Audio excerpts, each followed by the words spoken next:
പല്ല് തേക്കുന്നുണ്ടാ മോള്? അങ്ങനെ പല്ല് തേക്കുവാ? മതിയാ, വൃത്തിക്ക് തേക്ക് മോളെ. വാ തേക്ക്, ഇങ്ങനെ ആക്ക്. എങ്ങനെ പല്ല് തേക്കുവാ? എങ്ങനാ അമ്മ ഇവിടെ തേക്കുന്നു?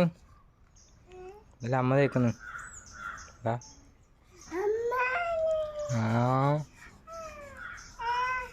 ആ മോളും തേക്ക് തേക്ക് ഇങ്ങനെ. വലിയ പ്രശ്നമില്ല അത്.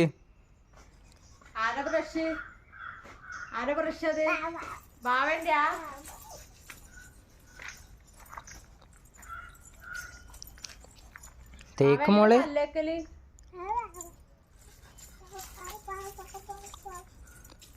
കുക്കണ്ടേ? കൊച്ചിട്ട് അപ്പം പണിക്കാൻ പോണ്ടേ?